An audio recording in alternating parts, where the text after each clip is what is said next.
Stay where you're at. Keep doing what you do, MJF. You are the best wrestler, hands down, in both companies, in my opinion. And you need to come to California so I can come have you sign one of my many action figures of you, and you can flip me off or say something inappropriate to my son. Yes. And I welcome that. Yes, I want you to insult us. Yes, please. Insult me, please. I'll pay for it. I'll pay for it. My son goes to the gym and lifts, and he's doing pretty good, but his diet consists of Lucky Charms. So we went today, and he goes, Dad, I'm really tired. I said, what have you had to eat today? He goes, 2 bowls of Lucky Charms. Do not eat 2 bowls of Lucky Charms and then go to the gym and expect to gain muscle. I went to one school dance. How did that? I'll get to that. It was horrible.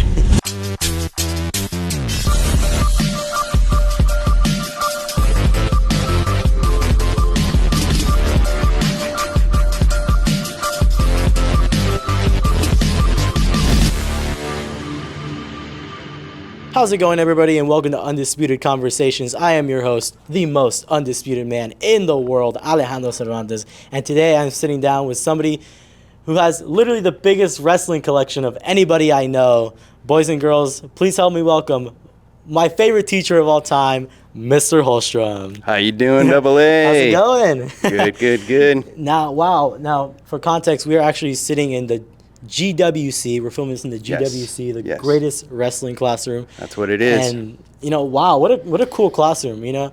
I know, like me as a 6th grader, if I'd be walking into this room, I definitely feel a lot more comfortable, and I would love middle school. It's all about connections. So every single thing that's in this classroom is a story.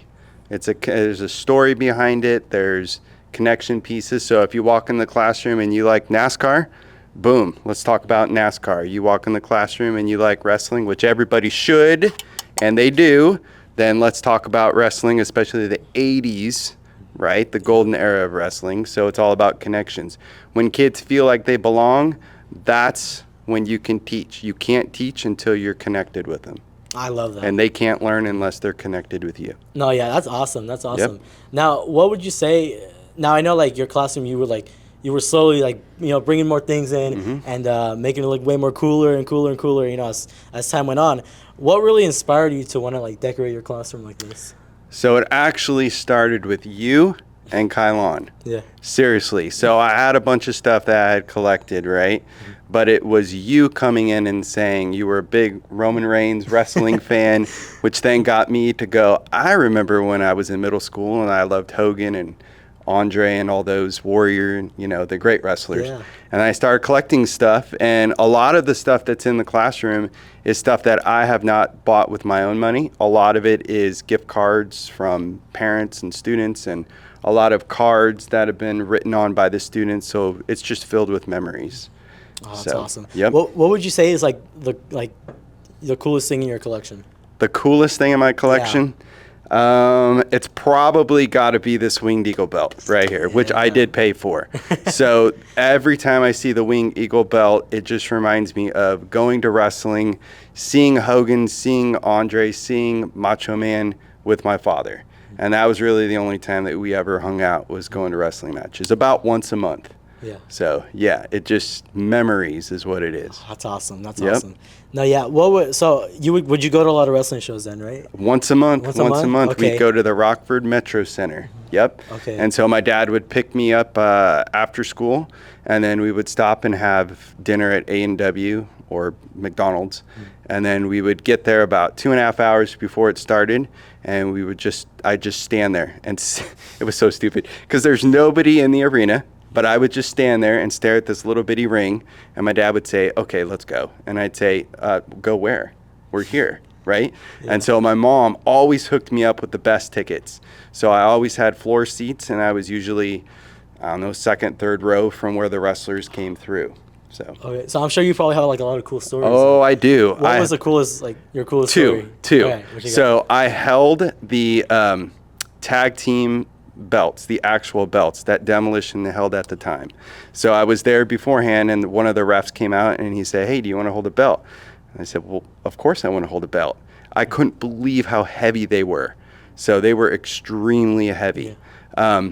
And then the second one was when I was These were the best seats I'd ever had. We were riding along the aisle, and Macho Man came by, and I had a poster of Elizabeth, and he looked right at it, and he goes, "Woo," and he poked a hole through her face in the poster, and I still wish I had that. But I remember being like this close, and him going, "Ooh," and then doing his pinky through it. Wow, how cool. So yeah, That's and so seeing cool. Hogan like all the time, saw Hogan. Yeah. So yeah, Hogan was cool. your favorite wrestler, right? He was my favorite. Yeah. He was, now as an older person, the worst wrestler ever, but marketed so well. Yes. And there's a connection every time I hear his Real American song, every time I see the Winged Eagle belt, every time I see anything with Hogan, because that's what I collect mostly is Hogan stuff. Yeah. It's just the memories. That's awesome. So the best wrestler, in my opinion, ever is Bret the Hitman Hart. He's the best there is, best there was. best That there he was. is. Yeah. That he is. So, but I am the best there is, the best there was, and the best there ever will be in teaching. Yes, he but is. he is he that is. in wrestling. So No, yeah. Now speaking of, you actually, you were voted or you were nominated as Teacher of the Year this past year. yes, right? I got it. Yeah. Teacher of the Year, Yeah, second that's- year here. That's awesome. That's really Yeah. really cool. How was your like? What was like the who's the first person to tell you, and how did you like first find out that you were Teacher of the Year? It was a complete surprise. Yeah. So we go in Wednesday after school and we have a staff meeting, right? Mm-hmm. And so we're all sitting there, and this was towards the end of the year, and they said, we're going to announce the Teacher of the Year. And this year's Teacher of the Year, and then they like read something, and it was kind of obvious because they said, this teacher loves Def Leppard, this teacher loves NASCAR, Yeah. this teacher loves wrestling, and then people were like, no, it's got to be him.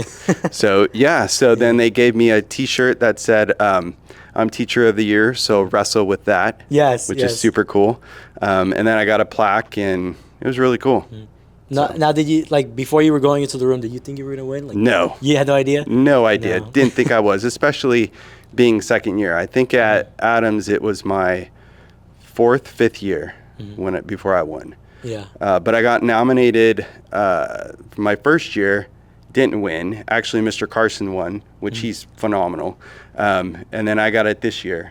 So we'll see who gets Oh, it yeah, next well year. deserved. Well deserved. Yeah. Now, how many years have you been teaching? 19. This is my 19 years. 19th year. Okay, awesome. Yep. So, I guess my question to you is, what would you say is the biggest difference, like in student behavior, like from when you first started to like now? So when I first started, students would come to school, and I would say like 80% of them came to school and they just wanted to learn, right? Now, you can't teach students until they trust you and they're connected with Yeah. you, which is why I said you can't teach until they're connected, and they can't learn until they're connected. Once they're connected, then you can teach them. And so the room, the way that I conduct myself throughout the day, just like connections is what it's all about. Yeah. So I would say like once they're connected, then you can learn. They can learn, and they take off. So I'd say that's the biggest difference. Now, I hear a lot of times that people say, like, a lot of teachers are like, oh, like, it's hard to balance, like, school life with, like, my home Yep. life because, you know, you guys just care so much about Yeah. the students.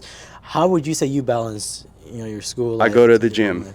Your gym? It's the hardest thing. I can't explain it, but it is the hardest thing to turn it off. Especially now because everything is done on the computer. Yeah. So I can go home, open up the computer, look at my email. Some teachers have email on their phones. I don't, because I don't want it to be going off all the time, right? But my wife works here, and so we kind of make a pact that when we leave at 4 o'clock, or if I have a meeting till 5, when we walk home, because I only live like a block away, that's when we are able to talk about school. But we try to, once we get in the doors of our house, I'm a husband and I'm a father, and I'm no longer a teacher. It's hard. It's hard, right? It's very hard. Yeah. Yep. All right, so Mr. Olsen was my teacher for 2 years in middle school, over at Adams, you know, 7th and 8th grade. And I remember me and my friend Kylon, we were like, oh, we should, or the original idea was like, oh, we should start like a little wrestling league and we should have like a ring.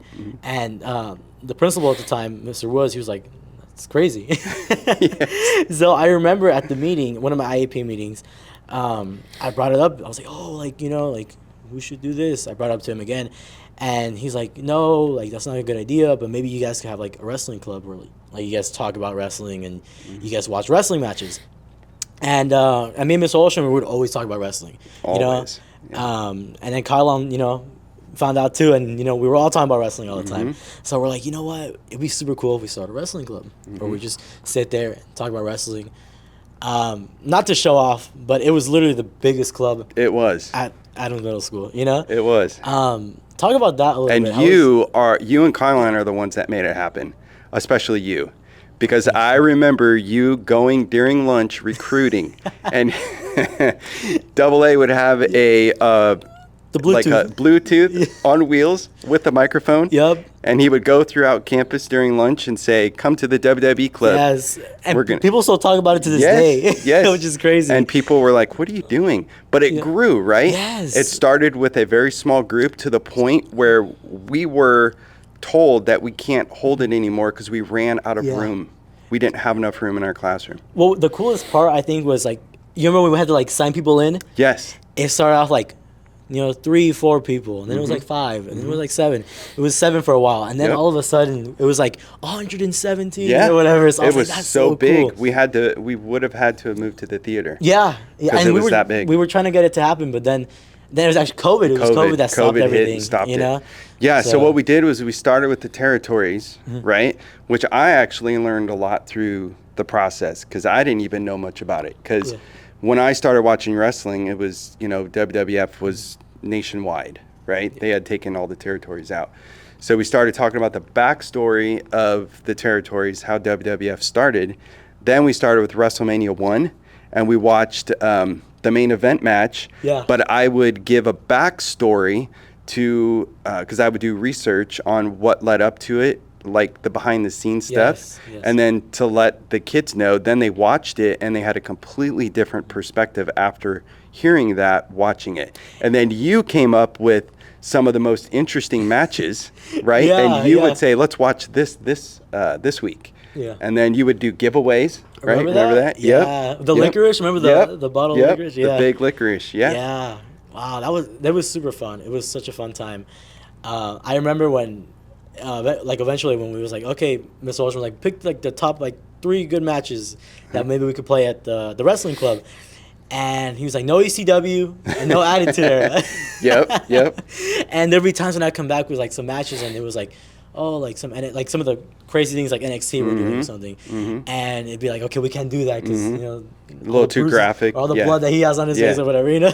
So yeah, but it was super cool. And it was cool because we watched it through the network, not the through network, Peacock. yeah. WWE, because I had the subscription and we actually were able to get it so we could just cast it up on, because we could watch any match we wanted. Yeah. Right? And it was super cool. It was cool. super- And it morphed, right? Yes, it went yes. from the WWE club to announcements, video announcements, Yes. to having an actual rally.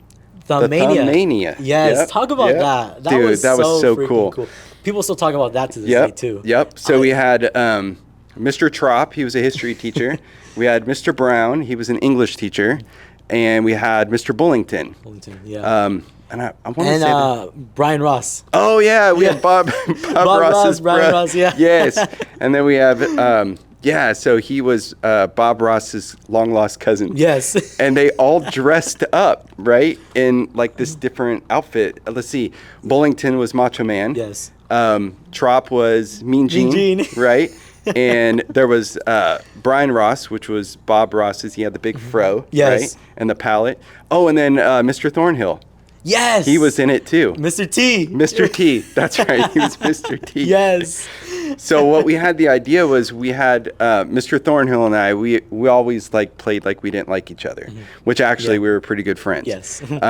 And I'd walk in his classroom in the middle of him teaching and kick over his trash can. And the kids were like, whoa, what's going on? And then I would say something in the announcements like, hey, that guy better watch his back. He's talking foolish, you know? Yeah. And then he'd say stuff, right? He'd come in my classroom and knock over something. yeah. And so it went back and forth. So I called him out on the announcements that were played on Friday mornings. And I said, okay, I challenge you to Thumbmania.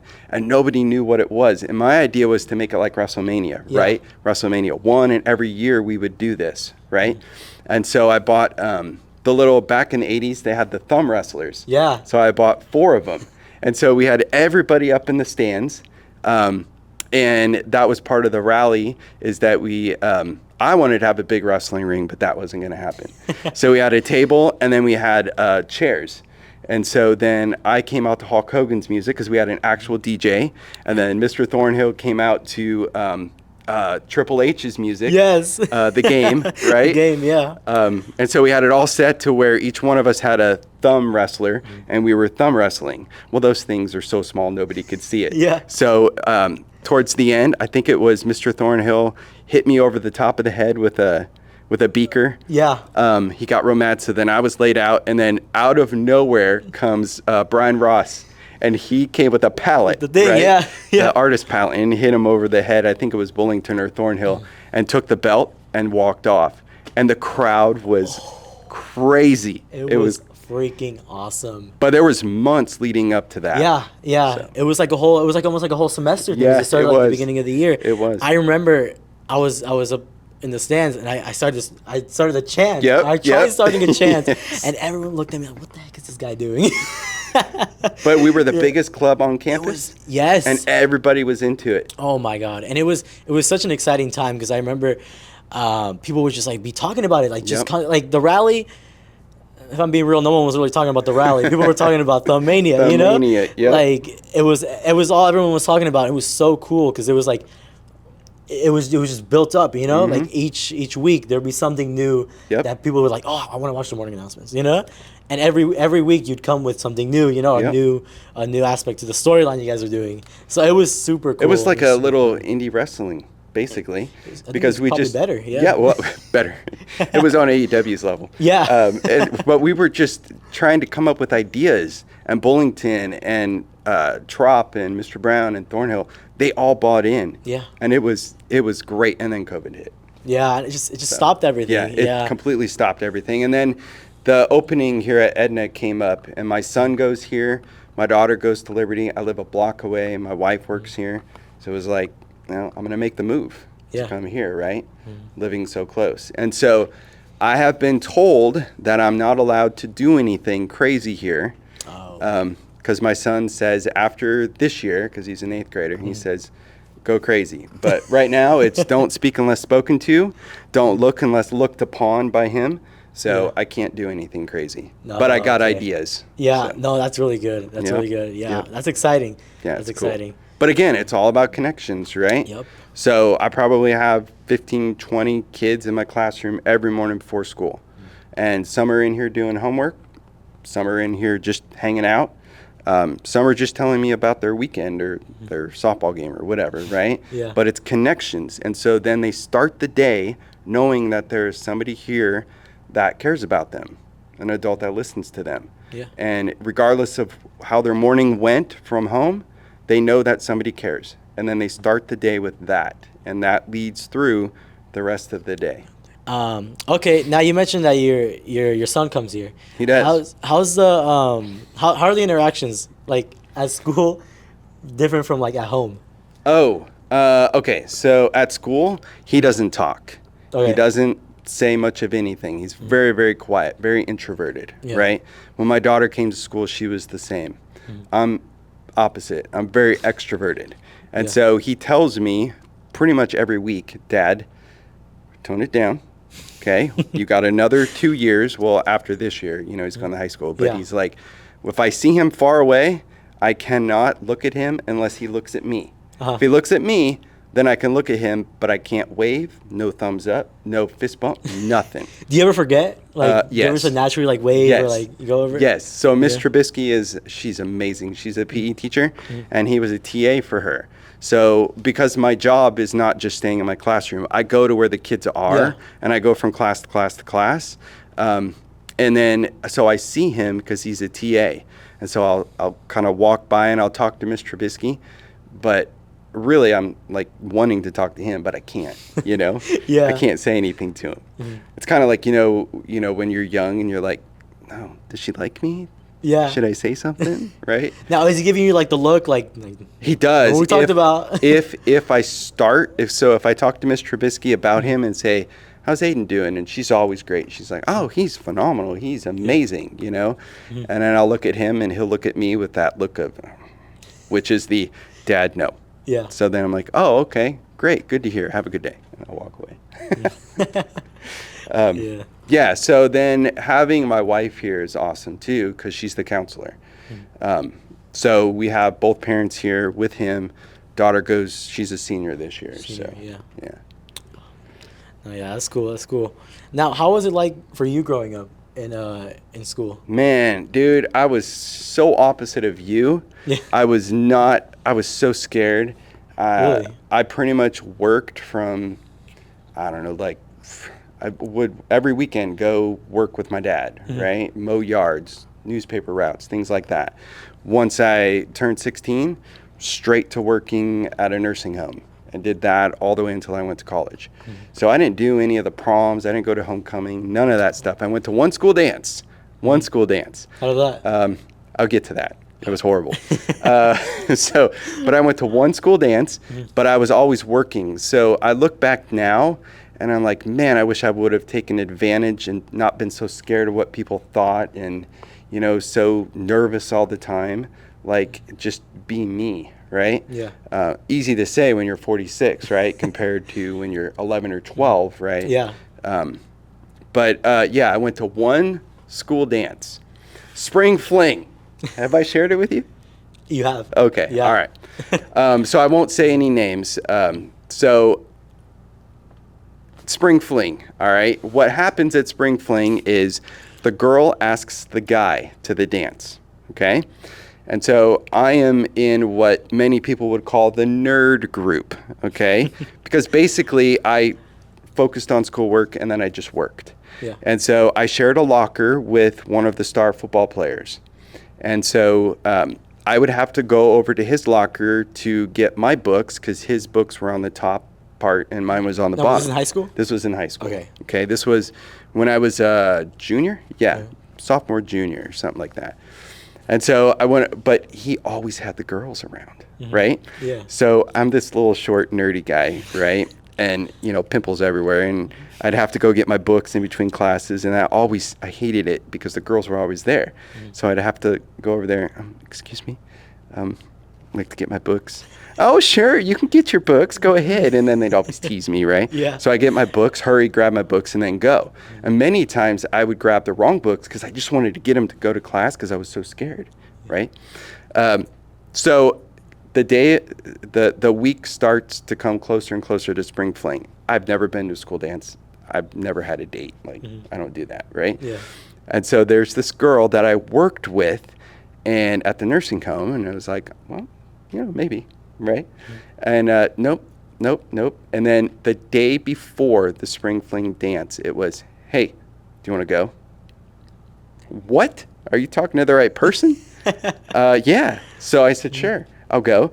And so I went home and told my mom, and she goes, oh, I'd love to take you guys. And so she drove us. So first we had to go to the mall to go pick out matching T-shirts because that was the thing, you wore matching T-shirts.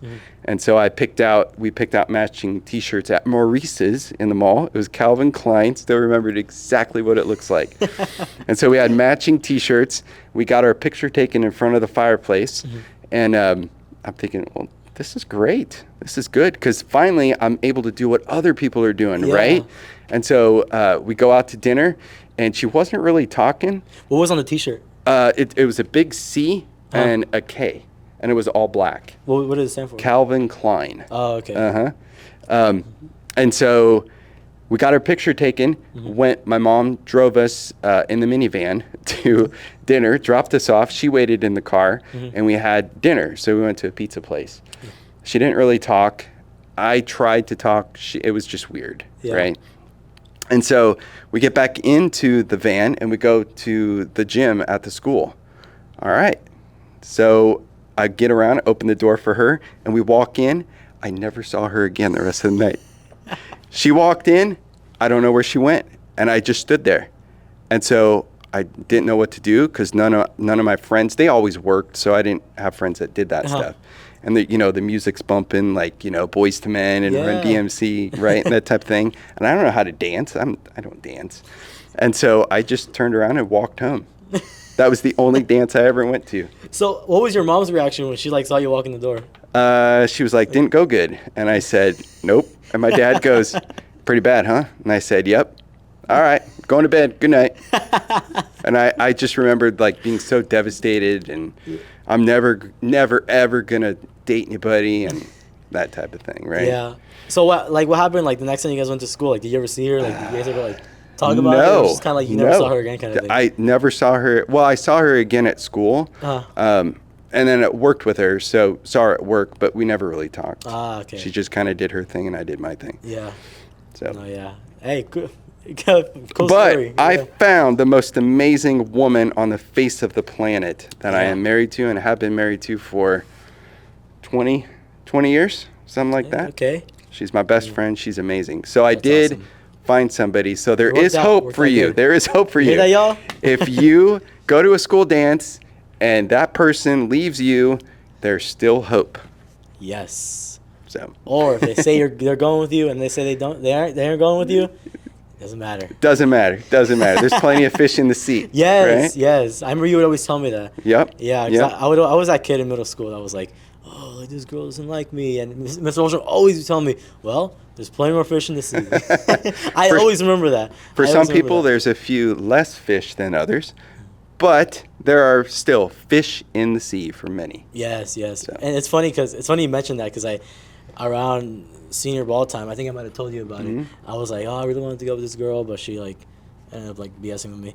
But one of my friends, she was like, oh, well, there's plenty more fish in the sea. And I go, Mr. Holsham would always Yeah. tell me that. Yep, yep. Yeah. It's very true. Yeah. So when did you meet your wife? All right. So before I was a teacher, I was a youth pastor, right? And so I was the youth pastor at the church. It was made up of mostly older people, okay? And so our youth group started growing because I would go to the schools and I would do the best I could to try to connect with them, right? Yeah. And I had kids coming like just 50, and then it went to 80, and then it was 100, and then it was, 200 kids coming with the church of about 120 old people, right? And so I needed help. And I said, hey, I need some help with taking some kids to an amusement park. And so I remember Sunday morning, have I shared this with you? Probably I don't think so. No. Sunday morning, I'm up there with the music pastor, and I always did like the introduction stuff, right? And in walked 3 women, and one of them was the most gorgeous blonde I've ever seen in my entire life, which is my wife. And so after the service, I asked the music pastor, I said, hey, did you see the 3 girls come in? And he goes, yeah, I do. He said, I think I'm going to talk to one of them, because we were both single. And I said, oh, okay. So he did. He actually, talked to my wife. They went out. It wasn't a date. Didn't go very well. And then he said, yeah, you probably want to stay away from her. And I said, I'm going to try it. I'm going to try it. Now, I hadn't dated, right? I don't date type thing. And so I said, well, I'm going to try it. So I said, hey, I need help with taking kids to a youth group. Do you want to help? And she said, sure, I'll help. And she's thinking like she's going to be able to go to the amusement park and she's going to be a helper, a volunteer, right? Yeah. I put her with 6 or 7 of the most rambunctious kids in our youth group. And then we started talking. And then I said, hey, do you want to go out on a date? And she said, sure. So I said, hey, let's go look at houses. Who looks at houses at 9 o'clock at night when you are making nowhere near enough money to buy a house? Yeah. That was me. And so we went and looked at houses, which really we just went to Cracker Barrel and had dinner and just talked. And from that moment on, like, she's my best friend. So your plan worked out. It worked out, dude. It worked out. So, and then, so then I'm not good with time. She would know. But we dated for, I don't know, like a year. And then I was driving down the road, and I'm like, you know what? I'm going to marry this girl. So I did like a Yui in the middle of the road and went to the mall and bought a ring. And then I had it all set up, right? where I was going to propose to her outside Starbucks. Take notes, y'all. Take notes. Okay. So this is what you should not do. So okay. So I did an illegal U-turn in the middle of the road. Okay. So make sure that you do it legally, right? So come to the stop sign or stoplight, go right, pull in a driveway, and then turn around. But I was like, I'm in love with this girl. So I went to the mall. Here's what you should not do. I went to the mall and I said, hey, I want to buy a ring. They said, okay, you have the best, the not so good, and the low. I said, nothing but the best for the woman I'm going to marry, right? Yeah. So put all that on a credit card. Yeah, that wasn't good. Don't do that. Pay it with cash. Save your money. And then got the ring, and I had it all set to where I was going to pick her up. I was going to go to Starbucks, and outside of Starbucks, I was going to propose to her. Don't do that. Not romantic at all. Go to a wrestling match and propose. Yeah. So we were in my car, in what Chevy Tracker is what I had at the time. We pull into Starbucks, and I had it all set. Put it in park. I couldn't get the stupid ring out of the door. So I'm pulling the box like this. And she's like, what are you doing? I said, I got something. And she goes, are you? I said, just wait. Because she knew something was going on. Yeah. Okay, so if you're going to propose and it's going to be in a box and it's going to be put somewhere, make sure that you practice putting it in and taking it out. And so I looked at her and I said, I love you. I want to spend the rest of my life with you. I just can't get the ring out. So she helped me, got the ring out, gave her the ring. Oh, so she helped you get it out? Yeah. Oh, yeah. okay. And then went to Starbucks and that was it. Yeah. Yeah. Hey, it worked out though. It worked out. She's still with me. So, Yeah. Here is the most important phrase. My father-in-law, who's no longer with us, but he told me this the day before I got married. He said, these are the most important words you'll ever hear. Happy wife, happy life. And so all my students that I had last year, because I rolled up with them for 2 years, they're now going to be freshmen. Whenever I say happy, they can finish it. They know. No, yeah, you would tell us Yep. all the time too. Yep. So. Happy wife, happy life. Yeah. Yeah. It's true. It's true. Yeah, and so then I have a senior, and she's now looking at going to various colleges. She wants to be an engineer. That's awesome. She has like a 4.6 GPA in all these AP classes, just crazy smart. Gets it from me, right? And then I have my son who's 8th grade. He's going to be a freshman. He's 8th grade now, be a freshman after this year. Yeah. Yeah.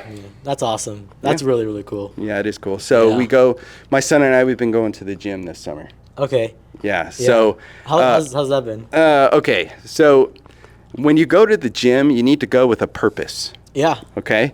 You need to go with a purpose, and diet plays a very important role in what the results can be. My son goes to the gym and lifts, and he's doing pretty good, but his diet consists of Lucky Charms. Yeah. So we went today, and he goes, Dad, I'm really tired. I said, what have you had to eat today? He goes, 2 bowls of Lucky Charms. Do not eat 2 bowls of Lucky Charms and then go to the gym and expect to gain muscle. I was the same way. Yeah? I was the same way. Yeah, and it took me forever to get the diet down? To understand it, because it's good, Like, you like eating junk, Right, right. So, and it's funny because I would wake up today and pretty similar, Fruit Loops or Lucky Charms, and it'd be like, I'd be tired, and I wouldn't have the energy to like go and work out or whatever. You wake up with like toast, eggs, or whatever, you have a lot of energy. Oh, absolutely. Every morning, strawberries, 4 eggs, and oatmeal. Yeah. And green juice, which is powdered vitamins. Yeah.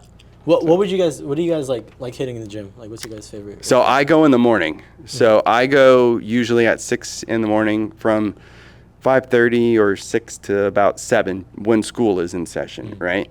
When it's not, I go from like 8:30 to 10, right? And so I have my routine where Mondays is chest, Tuesdays back, Wednesdays legs. I hate legs, right? Still got to do it. Yeah, everyone does. I walk all day. What do I need to do my legs Yeah. for, right? Wednesdays legs, Thursdays shoulder, Fridays arms, right?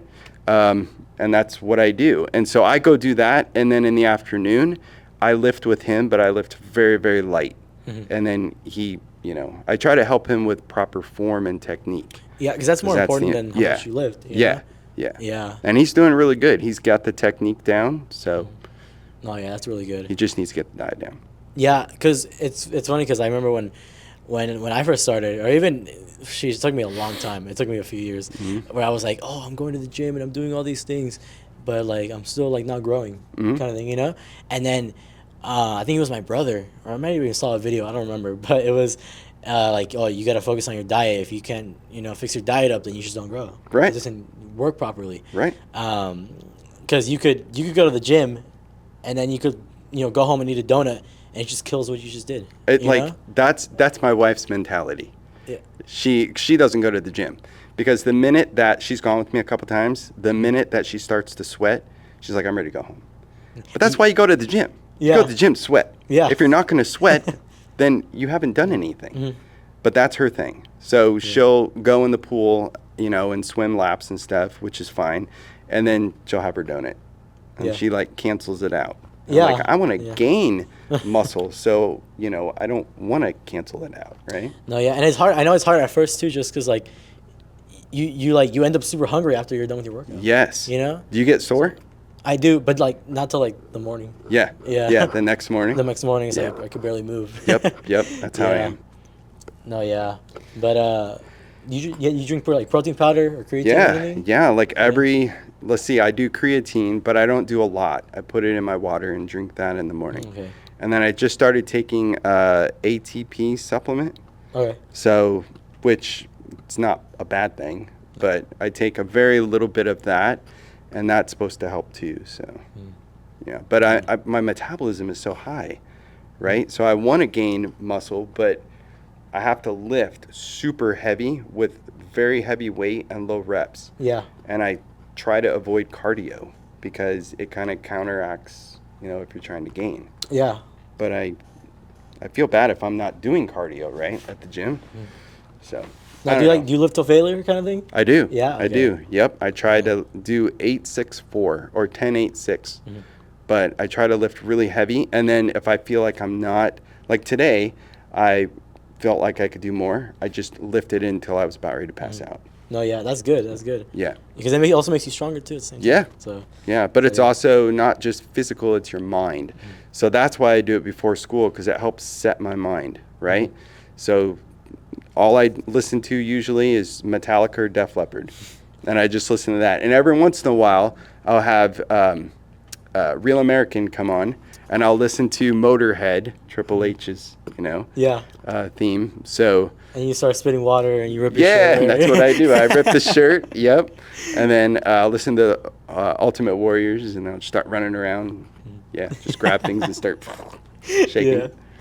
All right, let's talk a little wrestling. Yes, talk some wrestling. Yes. Now we're both obviously huge wrestling fans. Huge. Yeah. So yeah, what's Yeah, we got this. We got a bunch of 80s stuff. I Yeah, got some yeah. LJN figures. Yeah. No, yeah, I have the You got the AEW AEW. belt. All Friends Wrestling. All Friends Wrestling. Yeah, I probably get more over than Swerve right now, right? That's true. That's true. That's true. Yeah, and it's nothing. No hate on Swerve. It's just No. It's just that company sucks. Like, It, I mean, and I don't want to like. I don't like talking bad about it because, like, you could tell they're trying, or you could tell they think they're doing good, but like, what do you think it is? I think here's the thing, okay? And I like your MJF shirt. MJF is my favorite wrestler Yes. right now of any company out there. MJF is the best. When I see MJF, I think of Piper. I see Kurt Hennig, but I mostly see Piper. Just amazing heel, just amazing. So I think what the problem right now is, and you and I have talked about this, is back in the 80s, there were storylines, right? Yes. So from week to week, you had a story that would hook the viewer. And so you would watch it, and then you couldn't wait until the next week. We didn't have DVR. We didn't have where we could watch clippets on YouTube, right? We had to be there and watch it. And so the big ones was Saturday Night Main Event, right? And it always was a storyline the week before that led to the Saturday Night Main Event.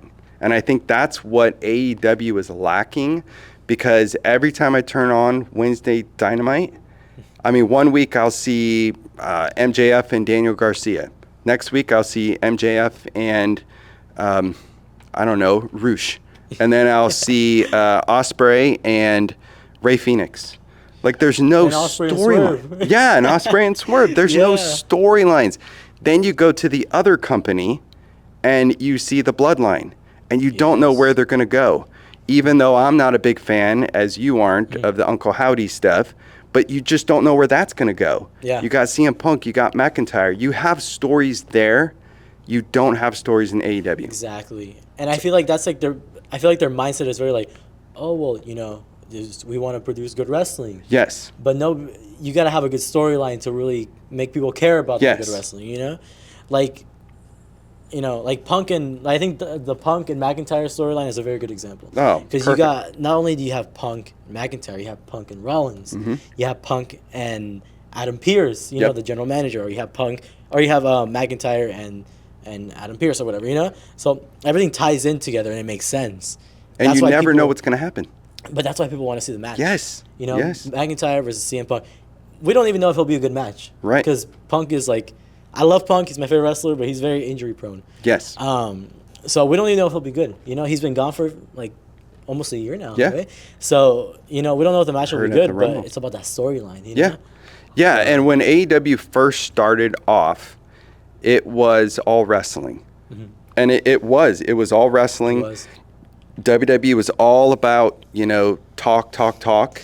And so I tuned into AEW because I wanted to see wrestling. Same. But they didn't have the storylines, but it didn't matter because the other product was all just talk. Now it's completely shifted to where, and I think it shifted when Vince McMahon was out. Triple H has Yes. brought it back to where it's yeah. relevant again. I think what was really like the cool part for me was like, when we really started to see a change was after WrestleMania. Yes. Like WrestleMania 40. Because like it was so cool. Like, you know, usually at school you don't really hear people talk about wrestling that much. So for me it was like sitting in class and people were talking about WrestleMania. People were talking about Cody Rhodes or whatever happened on that show, you know? So that was really the big shift. And I feel like Triple H, kind of like you said, Yep. Triple H is really to thank for that, you know? He's got his So- pulse on the fans, like you said Yes, he does. Yeah. earlier. Yeah, and I think he's listening to the fans, and you just don't know what's going to happen. And even the wrestlers too, because I know in the WWE before, like you weren't really able to interact with the fans, or you Right. were kind of told to ignore the fans. Right. And I was listening to Cody Rhodes, an interview with it was Chris Van Vliet. Mm-hmm. So and he was talking about how like the fan interactions are like greater than ever, better than ever right Yep. now. Yep. And he was saying like it wasn't always like that, and it was kind of different for the WWE because Cody Rhodes has always been like with the fans, you know, bring the kid in or give him the weight belt or whatever. Right. So he was talking about how it was very new for them to bring a kid in and do the entrance or whatever. So I feel like that also really goes back to Triple H having a lot of It all starts a at lot the of top. freedom, a lot of flexibility to do those Yep. things. And him being a former wrestler, I think he brings in a perspective that Vince McMahon was not able to bring in. Yeah. Right? I mean, no disrespect to Vince McMahon. I mean, what he has done with WWF, I mean, I wouldn't have all this stuff here if it wasn't for him. Yeah. I mean, he ushered in a lot of great wrestlers, a lot of great characters, some not so good, but many were great. Yeah. But I think that when I watch, and I've told you this, when I watch Cody Rhodes and I just hear his music like I did at the gym this morning, it takes me to another level. It takes me to the Hogan. Yes. The feeling, the nostalgia. Just, he's the Hogan of He is. this era. I He mean, is. you and I have talked. Cody is, I think, the perfect person to carry the belt. Yes. In the ring, not the best wrestler, but I will say that he is what's best for WWE right now. Oh yeah, 1,000%. I think it's really his mindset too, because he really understands Yes. the Yes. business, you know. Yes.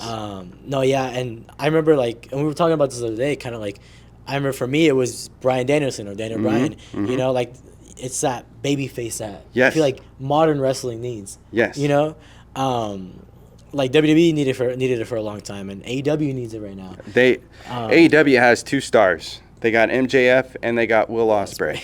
Yes. And And they had Swerve. and they had Swerve, and I think Swerve is great. Oh yeah. But I think that Chris Statlander is amazing, and I think that Nyla Rio. Rose is Rio. good, and I think Rio. Not so much. But you know what? Let's give her an A for effort, right? Yeah. But when I tune in to SmackDown, as I'm going to do tonight, I don't know what's going to happen. I don't know where they're going to go. I don't know the direction. When I tune in on Wednesday and I watched Ospreay and I watched MJF, great match, but you're giving it for free on TV. How are they going to top that at Wembley? Exactly. That match should have been at Wembley. It should have been an hour long. Give them a snippet of like maybe 10, 15 minutes. And maybe end in a DQ or something. But let's not do an hour long.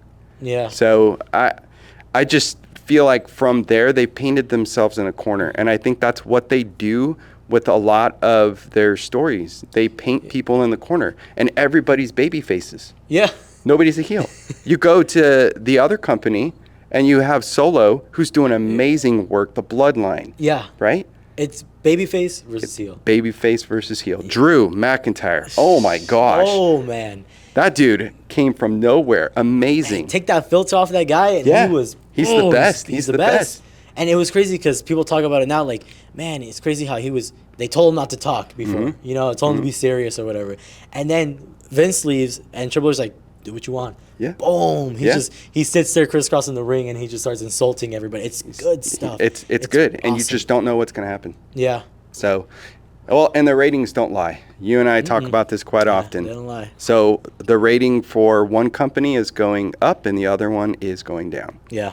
And until that gets figured out, I think, that it's going to continue to go in opposite directions. And it's not even that. It's not that AEW has like bad wrestlers. They have really good wrestlers. They do. They have do. really good talent. It's just if you don't have a good storyline, then people just don't really care. Well, and to make a big deal about wrestlers coming out that no one knows about. That's another thing. Yeah. So John Cena comes out at Money in the Bank, and everybody knows John Cena. I was watching it, and I had my son go, John Cena, right? Okay, you have somebody come out like, I don't know, Shapoopy or whatever his name is, right? Who comes out from New Japan. Rishi. And nobody stops and says, who's this person? No. So. Or even like you have stars, and then we end up not caring about them. Yeah. It's all about the booking, you know? It is. It starts with the booking. And I want AEW to succeed. I do. You can't see it, but I have a ton of AEW figures. I've met Sami Zayn. I've met Rey Fenix, Penta. Sammy Guevara. Sammy Guevara. Yeah. And Ty. I've met her. Oh, you met Ty too. Yeah. And Thunder Rosa. Met all those yeah. people. Got their autographs right over there. Great people. People. But where are they going to go? Yeah. So I don't know. I think that they're going in opposite directions, and I don't know what the fix is, but WWE's on fire right now. And I have one student that was sixth grade last year and seventh grade this year, and every morning we talk about wrestling. Yeah. After every pay-per-view. That's It's awesome. like a mini you. Yeah. It's like a mini Alejandro. Yeah, that's dope. Yeah. So, and here's the other crazy thing, is that tickets are being sold for WWE events 6-7 months in advance with no card being announced. Yeah, and they're selling out, and they're shrinking their stages and their setup and everything too. Yeah, just to get more people in there. Yeah. So to go to Sacramento in September, October for the SmackDown, like I told you, Oh my. $250 for mid-level seat. AEW this past Wednesday night, $20.16. Sheesh. Yeah. There you go. And there's no announcement of who's going to be there. And the freaking arena is like half filled. Yeah, that's the other thing. The camera shots, right? Yes. SmackDown starts from the very top, right, and shows the They have entire the drone shot. Yeah. AEW is this little, and it keeps getting darker and narrower and narrower. Yeah, and at one point it was when as the match I was watching yesterday, MJF. Yeah. He looks to that one side, and you can just hear nothing. Yeah, You can just hear like little cheers, but there was nothing over there. And I would say for AEW wrestlers, I don't know if you noticed this, but when they come out, don't just look at the left side, which is where all the fans are. Look at both sides. Yeah. Edge does this all the time. Look both sides, not just one side. The other. You know, when you get Punk come out, you get a wide shot. And so he just stands there because you can see everybody everywhere. Yeah. It just reminds me of wrestling now is what wrestling was like back in the 80s. It was hot, yeah. right? Yeah, and in it the goes in 90s, waves. in the It goes in 90s, yeah. waves. So No, yeah. And then also I think a big turnoff for me, and I was watching a video on this yesterday. A big turnoff for me is really like those like mark AEW fans. yes, yes. Like just watch wrestling, enjoy wrestling, you know. But they're like, oh, you don't like the Young Bucks, like, you know, I'm gonna kill you, you know, or things like they're that's like. and there's a difference between being passionate and being realistic. Yes. Right? And the reality is that the companies are going in two different directions. Mm-hmm. Now, Yeah. you can be passionate about AEW, but you can also acknowledge the obvious, Yeah. right? That's true. So, I mean, the numbers don't lie. So, Oh yeah. All right. so question for you. Yes. Which wrestler in AEW would you say right now has the best chance to make it big in WWE? MJF. MJF, I agree. 100% MJF. He's the perfect wrestler. He can talk. He can wrestle. He has it all. The kayfabe. Yep. All of it. He's the Yep. perfect wrestler. And honestly, right now, I feel like he's the only one that could actually main event a WrestleMania. I agree. Or I agree. main event a big pay per view in the WWE. I think Statlander could, She could too. and I think Yeah. that Ospreay could, but I think MJF is the best. But yeah. I think MJF, if you're listening, which you probably are, you made the best decision to stay in AEW. And the reason why is because it is too stacked in WWE right Yes. now. Too stacked. I hate to say it, but I think he would go there and be an LA Knight, which is Yes. get pushed up and then pushed back down. Pushed up, pushed back down. Yeah. So stay where you're at. Keep doing what you do, MJF. You are the best wrestler, hands down, in both companies, in my opinion. Yes, I agree. 1000% agree. And you need to come to California so I can come have you sign one of my many action figures of you, and you can flip me off or say something inappropriate to my son. Yes. And I welcome that. Yes, I want you to insult us. Yes, Please. insult me, please. I'll pay for it. I'll pay Yes, for it. we'll I pay will for you to pay insult big us. money for you to insult me. And here's another one. Jim Cornette, if you are Oh, listening, yes, corny. please. Alejandro and I are your biggest fans. Yes. We listen to you every single week. We love the Castle of Cornette. We love Last Manor. You, my friend, need to keep doing what you do and let the haters hate, because you are the best wrestling podcast out there. And please come on my podcast. It would really mean a lot. Yes, you know? yes, come on Double A's podcast. Yes. No, yeah, we love everything you do. You know, from the nicknames to the Oh, reviews, Ostrich. everything. Yes, pockets, everything. We love it all. So let me share this with you real quick. Yeah. My daughter is in water polo, and so she had a big tournament 2 weeks ago at Pepperdine. So it's a long drive from Northern California to Southern California, right? 6 hours. You know what got me through that drive? The experience. Yep. And so my kids, they know the catchphrases with Cornette. My wife, I listen to him in the morning, right? Yeah. And when I come back from the gym, and she's like, "That guy is hilarious." Hilarious. And I even use some of your sayings too, like when I'm watching the Yes. wrestling, All Friends Wrestling. Yeah. Yeah. Yeah, So- and we love you too, Brian Last. Yes, Brian Last, What you an are awesome the best. co-host. You Yes. are great. Your timing is perfect. You never overtake Cornette. You never steal the show. You guys are the perfect pair. Perfect, But you yes. have to come on the podcast with Double A. Yes, please. Double A is the best wrestling podcast out there, other than you, Cornette. Yes. Right? And he's a passionate wrestling fan that is a great, great human being. Alejandro is the man. Yes. Thank you. Yes. All right. Awesome. All right. My final question to you. What's an advice or a message that you have to the viewers or to the world?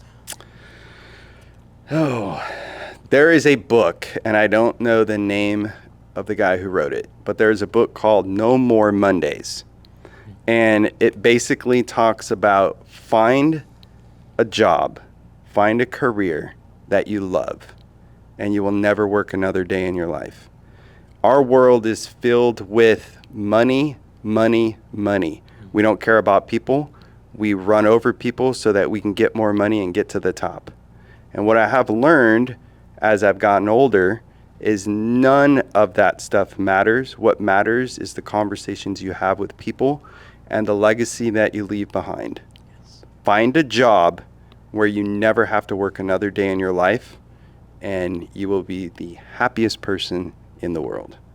I love that. Love that. Yes. That's awesome. And that's coming from the best there is, the best there was, and the best there ever will be Teacher of the Year. Yes. You're the best. Thank you. You're the man, dude. All right. Anyways, that's all the time we have today. Thank you for spending a little bit of your time listening to a little bit about my life. Now that's Undisputed, and And you know it.